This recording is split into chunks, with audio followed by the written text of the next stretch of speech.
morning, lesbi fam.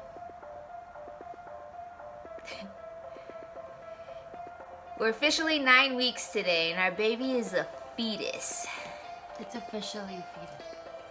Yeah. So Dina's feeling a little tired and nauseous. But we're gonna do our best to answer these questions. Question number 1. Alright, what would you tell your baby if they watch this one day?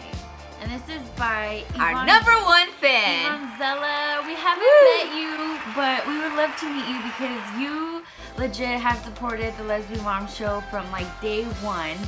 So, I love you. Yeah, you're down. You're cool in our book. So yeah, the question, what would you tell your baby if they were to watch this one day? I want them to know how hard this process was. I want them to see that they were a very, very, very expensive work of art. And if they start acting up, oh, it's gonna be bad. Okay, because I paid too much fucking money to make you to be a little shit. So I want them to get that out of it. I want them to value their life because it was very expensive. Yeah, you know how when you get older and you like go into your family's house and they're always showing videos of you when you were little to embarrass you? I want to show them this video, but not to embarrass them, but to like, hopefully like so they feel like happy and appreciative. You know what I mean? Like, wow, this is what you guys did. Like, this is where I started. Like, that's my thought. Yeah, all jokes aside, like that's my thought. That's for sure. I mean, how cool is it if you were to know your life story from like the beginning? That, you know, a lot of our stories are like, oh, well, whoops, there you were. Yeah. You know, a lot of us weren't planned. So yes, if they can get something out of that, it would be the appreciation of what their life, what it costs, not financially, but what. What would you do if your kids started crying when they watched it?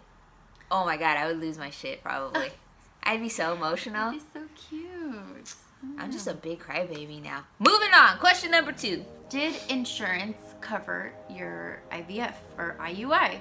So this would be, you know, if the other moms answer their process. Our process was reciprocal IVF. And that question was by Tanya Bunyan. And also Lizette. She had a long Instagram name. It was like 1130. Anyway, she something followed like that. With this question. And does insurance cover reciprocal IVF? And the answer is no. It has covered remotely fertility in the diagnosis code behind any of the procedures, even if it's an ultrasound. I think we touched on this before. Blood work, anything like that. If it has fertility in there and your insurance policy does not cover anything having to do with fertility, you will pay out of pocket. Yeah, for sure. The only rumored company that I've heard that does cover IVF or reciprocal IVF, from what we heard, was Facebook. So if you work for Facebook, I think what's the big one? And Salesforce. So if you work for those companies, check in with them. Hell yeah, if you can get any of this covered, do it. Shout out to Facebook and Salesforce for actually covering and putting that in their policy. Because, awesome. Man, gay, straight, whatever. I mean, people that have issues with this pay a lot of money to have a baby, you know. So right on to them for putting that in their policies, because that's huge. For sure. Next question. Question number 3. Go. Question was from Crystal Bad. Crystal. So her question was, do we plan to have more kids? And if because the process is so long, is that a reason why we kind of put it off? Which is a good question. So yes, I think we do want more kids. But this. Shut up! Don't act. We do want more kids.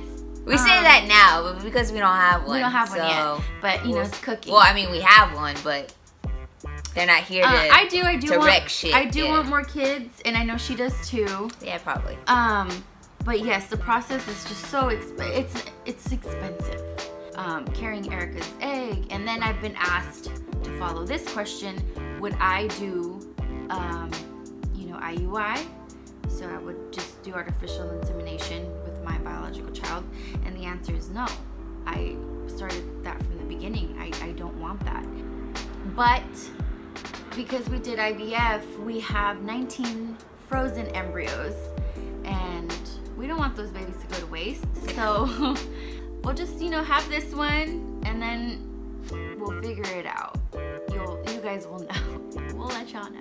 My personal opinion on it is I would love, if this is a boy, I would love to have a little girl and it be Dina's biological child and a little girl that looked like her, but I never get what I want, so she is a lot cuter than me.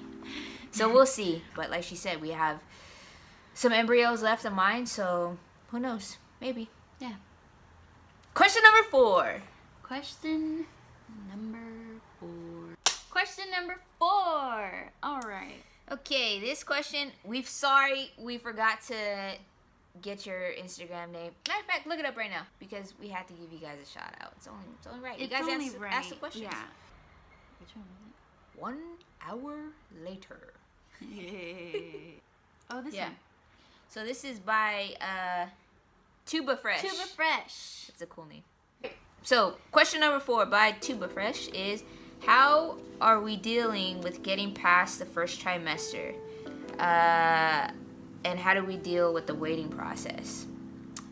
It's been hard. This first trimester is brand new to us, so all the feelings that Dina's feeling, the nausea, the fatigue, the moodiness, all that is the no sex. It's been very difficult. Very difficult. I've been like super overprotective, like, are you supposed to do that? Are you supposed to eat that? Don't do that. You can't do this. Like, she's been severely annoying. But that's my kid in there, man. Annoying. Like, I'm not trying to like risk anything. It's this weekend, we were with our family in Clovis, California, which is by Fresno. It was 100 degrees out there, so I was in the pool. I was in the pool all day, both days. Yeah. And I wasn't tripping off that. Like, they said swimming was okay. It's good exercise for pregnant women, so I wasn't really tripping off that. I was just tripping on how active she was. She wanted to do some freaking handstands in the pool. Well, you was trying to battle me. I was just trying to show you. I was trying to battle my cousin, not you, but she's always like, I can do it, you know? So I was like, nah, man, you're trying to give my kid vertigo. What the hell? I know. I actually did get some messages from some people about, like, are you sure you're supposed to be in the pool? And I mean, nobody told me not to, and we Googled it, and it said it was cool. They said it's the best exercise for pregnant women. So, yeah, as long as you're not in a hot tub or a hot bath, like, duh, you know, you don't want to cook the baby. So, I've been nauseous like a motherfucker. Like, I've been so nauseous. It's been ridiculous. I'm actually cool today. Haven't thrown up. Just super moody. Super moody. Yeah. People irritate me. I'm looking forward to getting past that point, though. You know what I mean? Like, past the point where... Yeah, past the point where I'm not a bitch anymore. Like, we're good. Like, because then I can kind of, like, ease up off her, you know? Like, don't carry that or whatever, you know? She'll be fine. I can go back to not doing everything. I've been doing everything. Laundry, dishes, everything. Tired. I mean, I just don't want to do it, to be honest. It's not that I can't. So that's how the first trimester is going. Yeah. All right, question number 5. Last question, guys. Thank you for all your support and all your questions. There was a ton of them, and we can only pick 5 because otherwise these videos would be like 2 hours long. Yeah. So. All right, question number 5 says, how did you know the person you were in a relationship with was the person you wanted to start a family with? And that was by Kimberly Frias. She wrote that question in one of the comments. Very good question. On YouTube. I knew I wanted to be married first, obviously. And I knew Dina was the apple of my eye. I don't know any other corny ones, but no, I knew I wanted to marry her, but we had growing pains for sure. I mean, people that know us, they've been through it with us, man. Like, we knew we loved each other. to the point where we didn't want to do life without each other. So That's we why got married. Yeah. And we needed to grow together. Yeah. Individually and as a couple. Mhm. And we did that. In 5 years, we broke up once for 8 hours. That's how you know it's real. You know, we didn't really break up to make up. We fought and got through it. We Yeah. just like, we always knew that there was no leaving. There was no like vengeful acts, you know, like we fought and, you know, we spent some time away from each other to cool off, and then we came back and we knew like, all right, let's work this out. What's the problem, you know? And I think that really helped like build a level of respect for each other. We don't talk to each other out of pocket. I mean, I love her, you know, I don't want to treat her that way. She doesn't want to treat me that way. So when we got there and we realized like, all right, we worked out all our kinks, you know, we're good. Like, we've been through a lot, and, you know, we made it. And I think our relationship is solid, you know? I think it's always been solid, but now it's always been. We really started our relationship with pure honesty. And honesty, for Like, sure. we were, like, when I mean honest, like, damn, like, she knows all my dirt. And after we got married, obviously, for me and then both of us, our eyes, you get married once. This is who you're gonna spend the rest of your life with. That's our view. Okay, don't quote us, doesn't make us right. Everyone has their own opinion. Go for it. But this is our view. You marry once, you marry the love of your life, and you go on and you live life and you work through it forever. So who better to have a baby with than that person that you want to have your forever with? And that's us. We both knew that we wanted a family and we wanted to do it together, but we needed to make sure that everything in our life was, we felt like we needed to make sure that everything in our life was, yeah, it wasn't rushed. For sure, the way we feel about marriage kind of translates to how we feel about parenting. You know, marriages aren't perfect. You fight, you go through things, you might even separate for a little while, but as far as divorce, like, we just feel like there's always a way to work it out, you know, unless someone does something like stupid. Oh. I'm gonna kill you. No. But I really feel like that translates into parenting because we feel the same way when it comes to parenting. Like, I would never try to take my kid away from her, and she would never try to take our kid away from me, you know, like, that's just where we feel like we're doing this together forever. Because once you have a kid, if you start to hate your partner or whatever, that kid is going to bring you together for the rest of your life.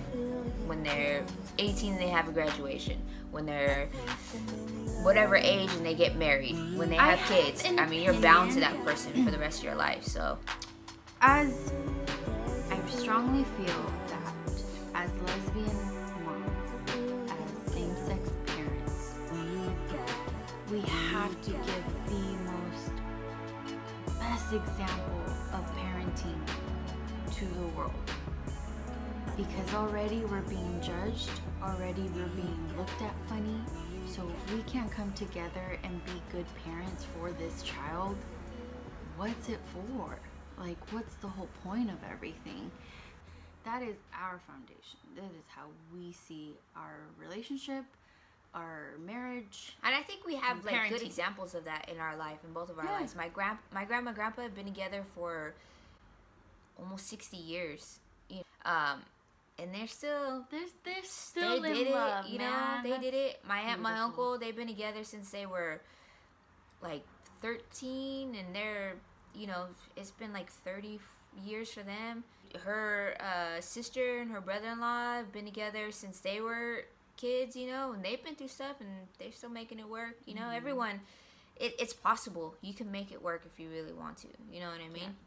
But we have those examples in our life that I think make us really strive to, like, we could do it. Team Cruz.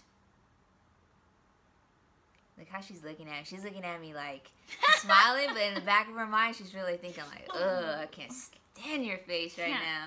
Stand her. That's our first trimester, guys. thank you for all the questions. We really appreciate it. We appreciate you guys interacting with us and watching our videos and supporting us and being fans of us. We're fans of you guys, for real. Let's be fans. Yeah, we are. Please listen right now. Write down a comment right now. Ask us anything. Literally, we answer like all the cool questions. Just leave a comment and like it. Share and it. Share it with your friends and your family and coworkers. Yeah. Share us. We appreciate you.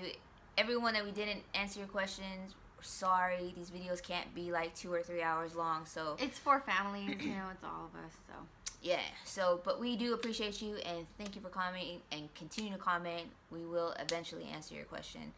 Promise. Yeah. We love you guys. Love you, Lesbi fans. Hello, Lesbi viewers. Today we've got a couple Q&As that we're gonna go ahead and answer. Yeah. So first one, underscore I know you see me underscore. Your question was, how did you come up with the name Liam, and what else, if anything else, were you gonna name him? So this is funny because we actually had his name Aaron Liam because I like Aaron. I like the way that it sounds in Spanish. Aaron. It's a very strong name, and I knew that my son was gonna be a strong man. So I said I want it to be Aaron Liam Cardenas. And so that's what we agreed on. Like, we had the gender reveal and everything. Yeah, we did. And it was set. Our friends, when they did the gender reveal, on his little shoes it says Aaron, set. And then someone changed it. Okay, I have to say why. Okay, I don't know if you guys saw the whole Aaron. I think it was like on a comedy show or something. Yeah, and it just, that right there was like, no, I'm not gonna call him and put him through Aaron. I was like, nope, we're not doing this. Yeah. So I was like, yeah, we're changing it to Liam Aaron. And it worked out.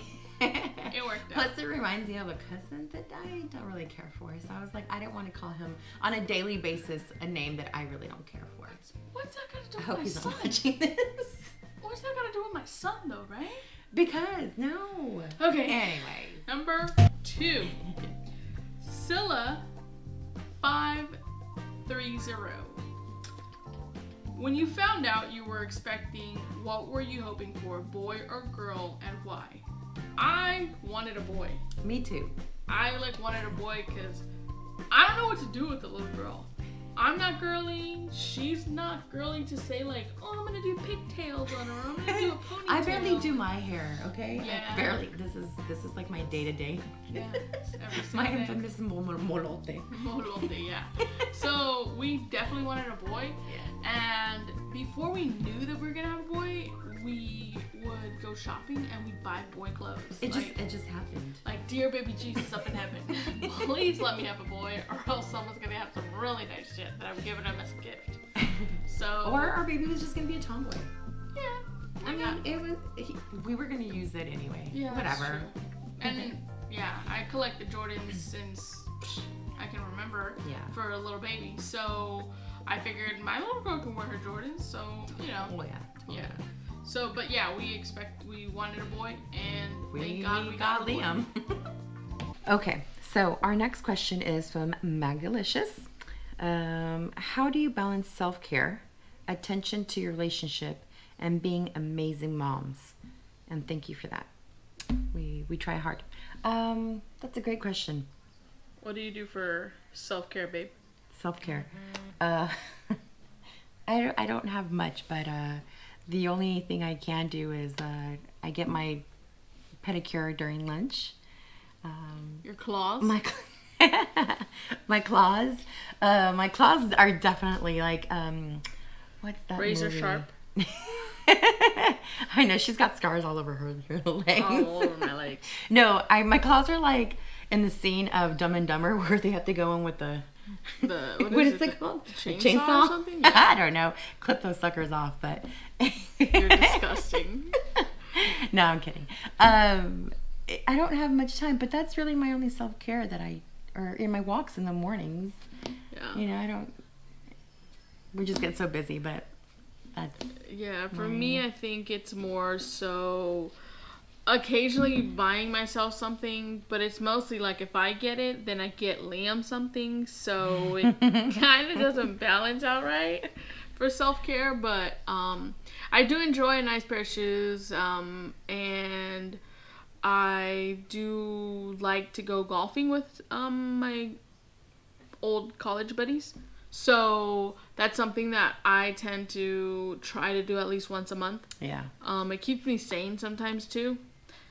Keeps me sane too. And then attention to your relationship. What do we do for attention to our relationship, babe? I think we're both just silly. We joke a lot. I mean, you guys don't get to see it, but she's actually really funny and crazy. And I love it. I think we just talk a lot of shit to each other. Yeah. People would really think that we're like borderline abusive, but no. I don't know. It just I think works for us. so many years in a relationship, you try not to argue over the little things, so Yeah. we kind of just make a joke out of it. So in that way, like we try not to fight, but it's inevitable. Yeah. People fight. It is what it is. We bicker. Whatever. We bicker. But we're actually pretty good about trying not to, or we talk about the situation afterwards, so that way it does, like, we give that attention to the relationship, so that way we're not at each other's throats all the time. Also, I tend to send her flowers at least once a month, which makes her really happy. Hence, I'm looking at the flowers that I got her. These were my last ones. Yes. And can I tell you, I love them. I love every bouquet that she gets me. So little details like that. Little details like that, and she'll go and buy me something, whether it be like the smallest thing from like a piece of cake to, you know, one of my clothing items. It's the little things like that that count now. Or her just making the bed in the morning, which is awesome, because when I come home, like, I don't have to be like, oh fuck, the bed's not made. Those little things like that, that's what counts for us now. Before, in the beginning of the relationship, we were just like, oh, let me outdo your last gift. And no, let me outdo your last gift. And it was just, yeah, it was more materialistic. Now it's more about the thought into the relationship. And what we do. We can, little things that help Yeah. us on a daily basis. And I think because she works so hard and she leaves so early in the morning and comes home late, like, for me, the least thing that I could do is, like, have a nice hot meal for her. So, I don't know. That's just my way of caring for her, making sure she eats right? Yeah. So, yeah, and then I tend to, if I get a minute before meetings and everything, I tend to send her a nice little text message saying how much I appreciate her, especially if it's been a long week and I haven't been home a lot and she's been with Liam most of the time. Those little things like that is what keeps us going, and it allows me to express myself to her, to say, hey, I appreciate everything that you're doing. It's not going unnoticed. Yeah. So next question from Yvonne Zella. You had a couple questions that are really good. Yes. And we picked out two of them. So the first one was, are you two already planning his first birthday? Yes and no. Yeah, yes and no. We are actually going to take him to San Diego to go check out the zoo and the safari, because right now his thing is animals. He's so into animals. He goes ape shit for him. Like, freaking crazy. So I think that's something that we want to do for his first couple birthdays, is focus on him. Yes. And then once he starts really understanding what the birthdays are about, then to make those big parties, because they're expensive. And sometimes you're really just paying for the people to come and eat. Yes. So I'd rather spend that $1,000, $2,000 on a trip for the three of us. Yeah, because even as small as you do it, like simple, so even the most simplest party is still going to, you know, it's going to be like $1,000 or whatnot. Yeah. And not that we don't appreciate everyone that comes and all the gifts, and they're very generous. We totally appreciate it. But I think we want to focus on him. Our last two parties for the baby shower and the baptism, I mean, we went all out. So She went all out. She had no concept okay, of a if we're budget. only having one kid, then yes, I'm gonna go all out. She but has anyways, no concept of a budget. So I don't have a budget. in fear of that, he will not have a first birthday party. No, but when we come back from San Diego, we'll probably do like a little barbecue for just like the family. Yeah. Her family, my family, and you know, some of our closest friends. Yeah. Which ends up already being like 50 people. Yeah, it's just hard. We have so many loved ones and people Yeah. who love them, so it makes it really hard. But we really just do want to do a little intimate party and whatnot, and definitely for his maybe 3rd birthday, we'll do a big party. Yeah. So. And your next question was really good. I really liked it, and that's why I picked it. Did any of you consider a known donor? That's actually like a really good question because we actually did speak about that. She was asking me when we first talked about this, having a baby. She's like, do you want to do somebody that we know? So that way, like, you know, the baby will be loved by so many people. I'm like, no. Okay, I have a really good gay friend, and I've loved him, and I've always wanted him to be my baby daddy. Plus, he's mixed, and so, I mean, come on. I've always wanted a little mixed baby, so for me, it was important. No. But she had some good valid points. I said that I did not want that. I don't feel like I want to share my kid during the holidays to be like, oh, well, this Christmas you're spending with us. The next Christmas you're going to spend with, you know, the donor or the dad. I'm greedy in that sense. I want my son to myself, and me and her should be the only parents. At least in my eyes, this is my opinion. You know, everybody's entitled to their own. But I didn't want to share my baby. You know, we spent so much time investigating and planning for it and you know, saving up money for it to have to share. And I do not like to share. So when she put it in that aspect, I was like, okay, I get what you're saying. And it was also because it's like, I also felt a little like I'd be the outsider in a sense, because biologically it would be her child and the donor's child, and I'm just I don't know, I would feel like I'd be an outsider to it. Yeah, and I wanted to respect that, you know. And so I felt like if that wasn't something that we could agree on, then we wouldn't pursue the baby stuff. But luckily she saw my point of view. It took some time, but she saw my point of view. And we agreed to go with just an agency. Yeah, it was a great option. Yes. So, thanks guys for your awesome questions. Yes, definitely. Make sure that you guys like, comment, and subscribe. Definitely. Thanks guys for all your support and love. Yes, we love we you. love you Without guys. you guys, we are nothing. So, keep sending those questions. yes, and we'll get to you guys as soon as we can, some way or another. Yeah, we all got kids, so you should know how that is. All right, guys. See you later.